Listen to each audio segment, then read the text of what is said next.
un petit peu le contenu de ces papiers et votre réponse. Comment caractérisez-vous la situation sécuritaire autour de l'Ukraine? Kiev commence déjà à faire des déclarations officielles en disant que si les accords de Minsk sont respectés, le pays sera cassé.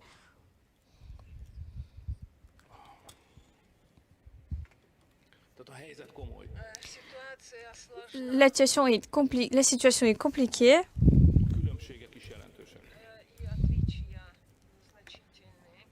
Les différences sont énormes.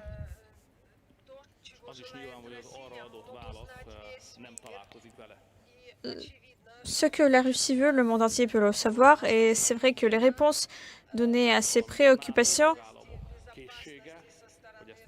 le besoin de sécurité du côté de la Russie, la réponse de l'OTAN sont loin encore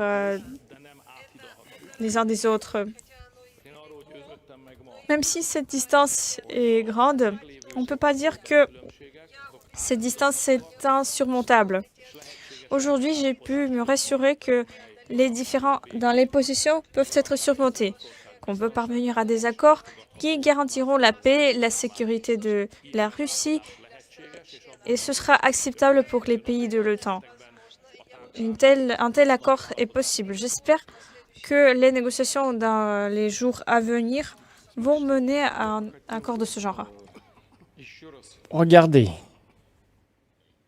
j'aimerais expliquer encore une fois la logique de notre comportement et de nos propositions.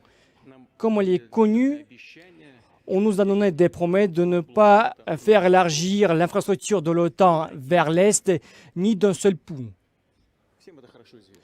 C'est universellement connu.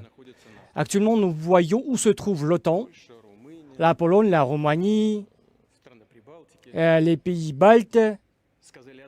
On nous a dit une chose, mais on a fait le contraire. Comme on a dit chez nous, dans notre peuple, ça a été vraiment le mensonge. En plus, les États-Unis se sont retirés du traité antimissile NF. Nous avons demandé depuis longtemps de ne pas le faire parce que c'est un des traités fondamentaux qui sécurisent la situation, mais les États-Unis se sont retirés et actuellement leur poste de lance-missile de système antimissile se trouve en Pologne, en Roumanie, et là-bas en plus il y a des postes de lancement MK-41 qui peuvent être munis de Tomahawk, parce qu'il s'agit plutôt non des antimissiles, mais des systèmes de frappe, des missiles d'attaque qui puissent couvrir notre territoire pour des milliers de kilomètres. Est-ce que ce n'est pas une vraie menace pour nous? En plus, on nous dit le pas suivant, c'est l'Ukraine, parce qu'il faut qu'il soit adopté à l'OTAN. Écoutez, s'il vous plaît, écoutez attentivement ce que je vais dire. Parce que dans les documents basiques de doctrine ukrainiens, il est dit qu'il est prévu que faire revenir la Crimée par la voie militaire, ce qui est écrit dans leurs documents. Imaginons-nous que l'Ukraine, c'est un État membre de l'OTAN qui est muni des systèmes de frappe modernes, des armements comme la Roumanie et la Pologne, ce qui va s'empêcher. Et d'un seul coup, on commence l'opération en Crimée. Je ne parle même pas du Donbass, parce que c'est vraiment la Crimée, les territoires russes souverains. Parce que là-dessus, dans ce sens, pour nous, la question est close. Imaginons-nous que l'Ukraine, c'est un État membre de l'OTAN.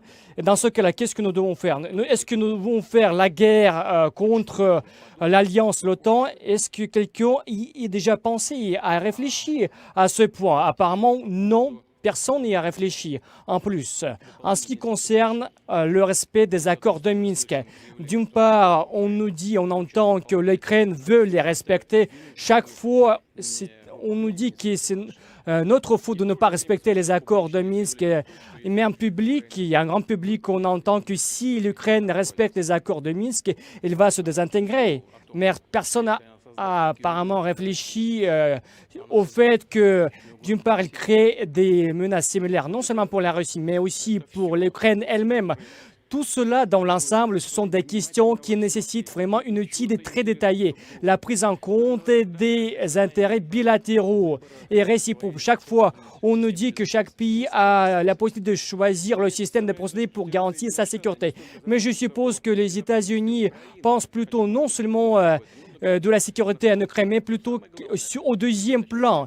Mais leur tâche primordiale, c'est vraiment d'assurer et de gêner le développement de la Russie, d'empêcher le développement de la Russie, parce que l'Ukraine, c'est vraiment juste un outil pour atteindre ce but.